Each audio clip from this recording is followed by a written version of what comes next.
Assalamualaikum warahmatullahi wabarakatuh. Bismillahirrahmanirrahim. Alhamdulillahi rabbil alamin. Assalatu wassalamu ala asrafil anbiya'i wal mursalin Sayyidina wa maulana Muhammadin sallallahu alaihi wasallam. Allahumma salli ala Sayyidina Muhammadin wa ala ali Sayyidina Muhammad. Qala Allah Ta'ala fi Qur'anil Karim, ya ayyuhallazina amanu kutiba alaikumusiyam kama kutiba alal ladzina min qablikum la'allakum tattaqun. Amma ba'du. Puji syukur kepada Allah Subhanahu wa taala, Tuhan yang Maha Pengasih, yang tak pilih kasih, berkat, hidayah, serta inayah, umur panjang, kesehatan, sehingga kita dapat berjumpa kembali dengan bulan suci Ramadan ini 1444 Hijriah. Salawat beriringkan salam semoga senantiasa tercurah kepada Sri Paduka Baginda Rasul Muhammad sallallahu alaihi wasallam, para sahabatnya, para keluarganya, suriat-suriatnya, dan kita pengikut-pengikutnya di akhir zaman. Dan mudah-mudahan kita menjadi pengikut-pengikutnya yang setia. Amin Allahumma amin. Melalui kesempatan yang berbahagia ini, dalam obrolan di Lepau, marilah kita senantiasa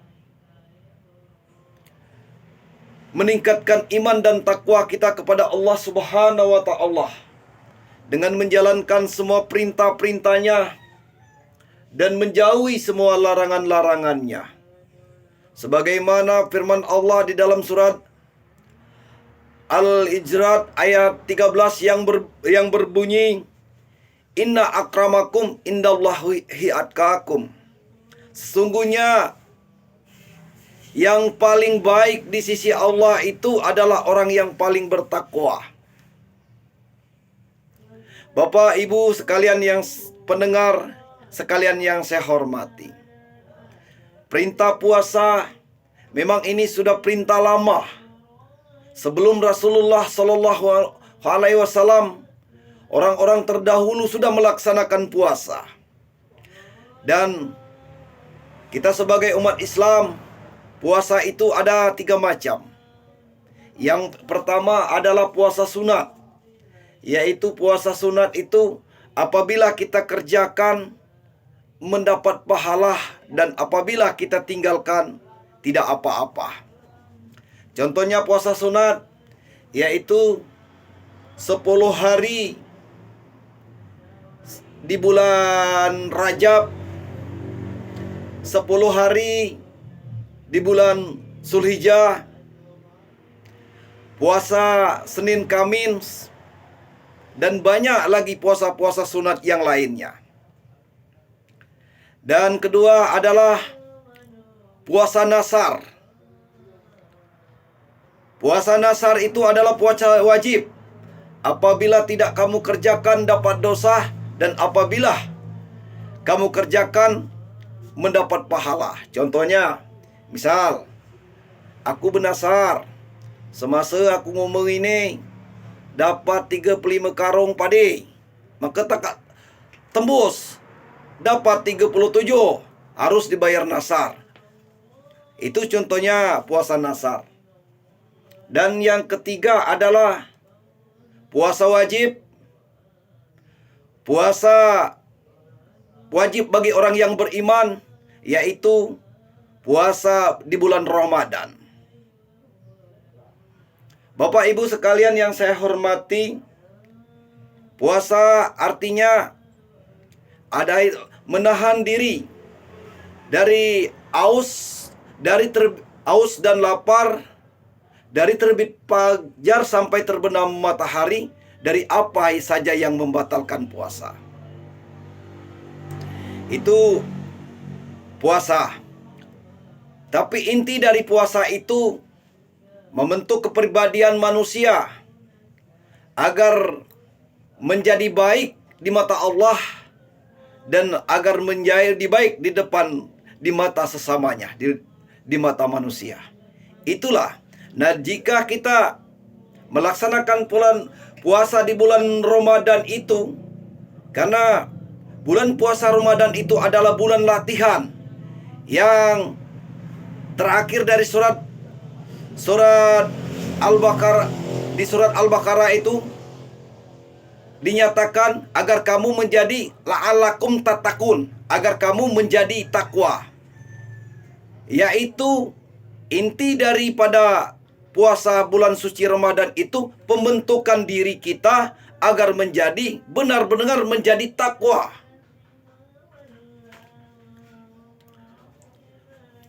Sebagaimana dikatakan dikatakan oleh Imam Qusairi, takwa itu yang terdiri dari 4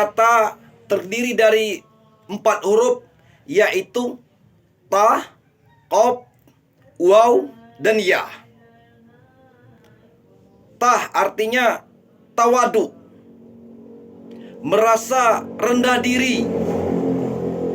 Dengan menjalankan puasa, seharian kita menahan diri dari haus dan lapar. Sudah pasti kita dapat merasakan bagaimana susahnya orang miskin, kelaparan, menahan haus dan lapar. Sudah pasti kita merasakan bagaimana rasanya orang miskin yang kekurangan haus, kekurangan makanan. Nah, itu dapat kita rasakan. Kita cuman sesaat merasakan, bukan main menderitanya. Dengan itu dapat menyadarkan diri kita. Oh, begini rasanya orang miskin itu menahan kelaparan. Karena itu kita diwajibkan untuk membayar zakat.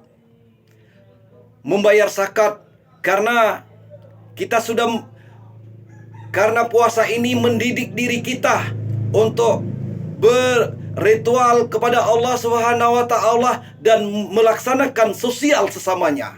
Sebagaimana dikatakan oleh Al-Qur'an, ara'aital ladzi yukassibu biddin fasalikal ladzi yad'ul yatim wala yauddu ala ta'amil miskin. Tahukah kamu orang yang mendustakan agama? Dia punya agama tapi mendustakan agama. Itulah orang-orang yang lupa kepada anak yatim. Tahukah kamu orang-orang yang mendustakan agama? Itulah orang-orang yang tidak pernah menyantuni fakir miskin. Punya kerbau banyak, punya sapi banyak, punya harta bergelimpah, tapi tidak pernah mengeluarkan zakat. Sadarlah, di dalam diri kita itu ada hak orang lain. Dan jika tidak kita mengeluarkan itu, kita sudah termasuk orang-orang yang mendustakan agama. Jangan waktu kere apa kedaya itu. Waktu kere, waktu masih miskin, rajin itu bayi baca ayat kursi. Kata paca rajin berjemaah itu waktu kere. Setelah dapat kursi, lupa kepada orang yang memberi kursi. Banyak ya terjadi. Nah, orang-orang yang demikian itulah yang termasuk orang-orang yang mendustakan agama. Nah, makanya amalah sampai nisab itu keluarkanlah kata. Nah, itu di puasa ini kita disadarkan supaya karena di bulan puasa ada membayar zakat. Zakat itu macam ada zakat fitrah dan ada zakat fitri, ada zakat fitrah, ada zakat mal. Nah, zakat fitri ini diwajibkan semua orang itu membayar zakat fitri. Dan zakat mal itu zakat rete. Ini ada ukur-ukurannya. Kalau kambing lah 40 bayar zakatnya. Itu ingunan. Kalau juga kebau sapi amalah sampai 25 keluarga sikot itu. Itu aturannya. Dah harus bayar zakat tu. Amun dek keluarga kita termasuk mendustakan agama. Ya mahal itu berapa banyak. Ya ni konek kelanya nyampai 7 ekor anyi dijual. Woi ditunggalung, titulah dimanfaatkan ceng. Ditunggalung. Dia kan nyampai yang modal itu. Dan kedua, bapak-bapak, ibu-ibu sekalian pendengar yang saya hormati. Dan kedua, qaf. Qaf artinya qanaah. Qanaah artinya merasa cukup.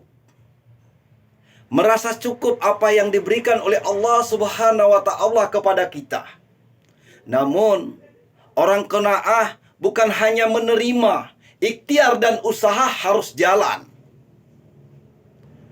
Setelah apa yang kita didapat dari usaha kita, kita mensyukuri apa yang diberikan oleh Allah Subhanahu wa Ta'ala. Sebagaimana firman Allah ini sering diucapkan oleh kakanda kami Imam Masjid Tanjung Aur 1 Minardin. Kata ini sering ayat ini dibacakannya, la'an sakartum la asidannakum wa la in kafartum inna azabihi lasadid. Kata Allah, barang siapa yang bersyukur akan nikmatku, akan kutambah dengan nikmatku yang lain. Dan barang siapa yang ingkar akan nikmatku, tunggu asapku sangatlah pedih. Nah, ancamannya dengan Tuhan tu. Makanya kita nak banyak bersyukur.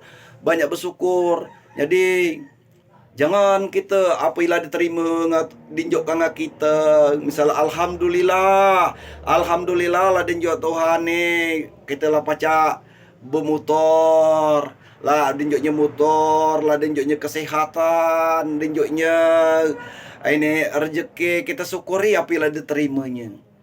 Apa maksud dari syukur? Syukur itu adalah menjalankan semua perintah-perintah Allah dan menjauhi segala larangan-larangannya dan menjaga dan meningkatkan, menjaga barang yang kita syukuri. Itu yang dimaksud syukur. Jangan kamu sering merenung. Juara tulah ama aku pacak beli mobil, ngayal ya bukan juara tulah. Ini jaman dia bersyukur itu. Lah dapat mobil sote, nak mobil itu. Dah dapat motor sote, dapat itu. Lah berbini surang nak teki nak je mobil abang lagi nak dianggau pula. Nah, inilah jaman dia bersyukur namanya. Dia bersyukur. Kalau kita bicara tentang dunia ini, sama persis minum air laut. Semakin kita minum, semakin aus. Dan semakin kita minum, semakin aus. Maka hendaklah kita banyak bersyukur kepada Allah Subhanahu wa Ta'ala. Dan jika kita bersyukur, maka nikmat-nikmat Tuhan tu akan ditambahnya dengan Allah Subhanahu wa Ta'ala dengan nikmat-nikmatnya lain. Bapak-bapak, saudara pendengar yang saya hormati, yang seterusnya adalah wow, yang artinya wahan. Yaitu wahan artinya terhindar. Terhindar dari subhat. Arti dari subhat itu adalah subhat itu yang sifatnya remang-remang antara haram dan halal. Tapi kebanyakan yang haram, kalau diumpamakan yang haramnya 70%, yang halalnya 30%. Nah, orang tersebut terhindar dari wahan, dari subhat. Dan yang terakhir adalah iya. Iya artinya yakin. Yakin akan perintah Allah Subhanahu wa ta'ala. Yakin ke perintahnya karena dia beriman kepada Allah. Di panggilan Allah Subhanahu wa ta'ala, ya ayyuhallazina amanu kutiba alaikumusiyam kama kutiba alal ladzina min qablikum la'allakum tattaqun. Karena diwajibkan puasa itu adalah bagi orang-orang yang beriman, dan dia terpanggil dengan panggilan ya ayyuhallazina amanu kutiba alaikumusiyam, maka dia melaksanakan puasa yaitu sebulan penuh. Tetapi di dalam menjalankan puasa ini banyak sekali saya lihat corak-corak orang melaksanakan puasa.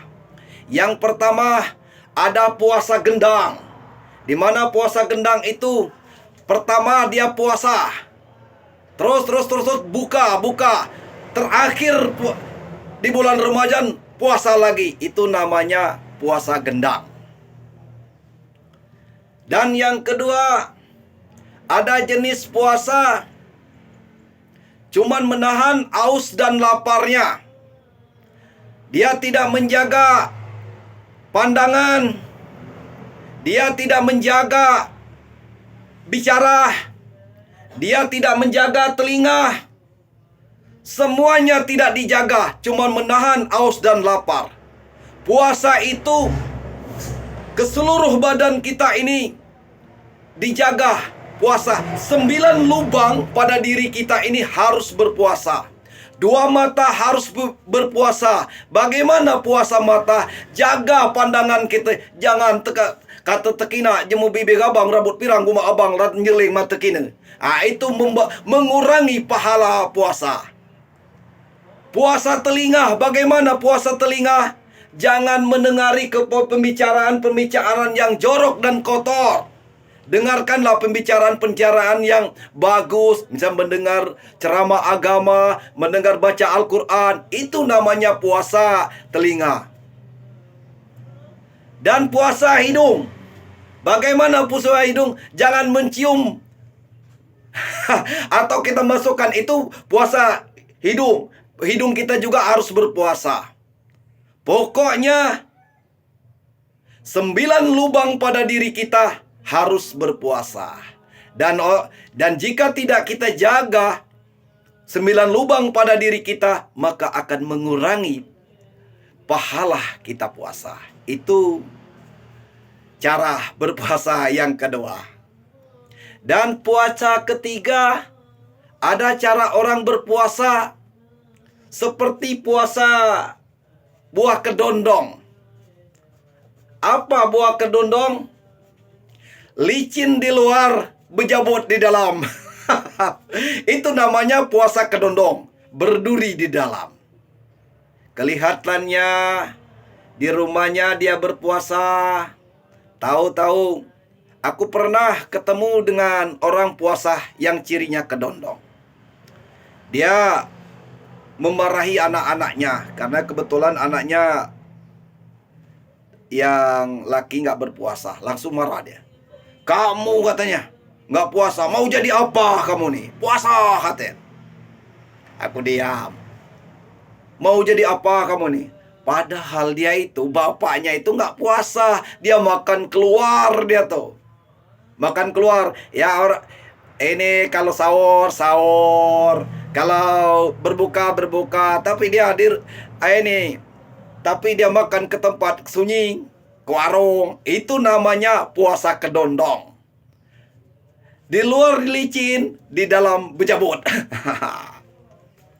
Dan yang keempat adalah puasa yang sebenar-benar puasa, yaitu menahan diri dari haus dan lapar, dari terbit fajar dan dari apa yang membatalkan puasa, dari terbit fajar sampai terbenam matahari. Inilah namanya puasa yang sebenarnya. Karena puasa itu yang menilai adalah Allah Subhanahu wa ta'ala. Bapak-bapak, ibu-ibu sekalian yang pendengar yang saya hormati. Nah, itu saja yang dapat saya sampaikan. Mungkin aku ini terlalu banyak mecak lalik, merberwer. Mungkin inilah, mungkin ada kata salah atau ada benarnya ini kata-kata aku semata-mata datang dari Allah Subhanahu wa taala. Dan jika pembicaraan aku ini banyak salah, tersentang, terkedelat, kepada Allah saya mohon ampunan, dan kepada pendengar sekalian saya mohon maaf. Akhirul kalam, bila taufiq wal hidayah, waridho walinayah. Wassalamualaikum warahmatullahi wabarakatuh.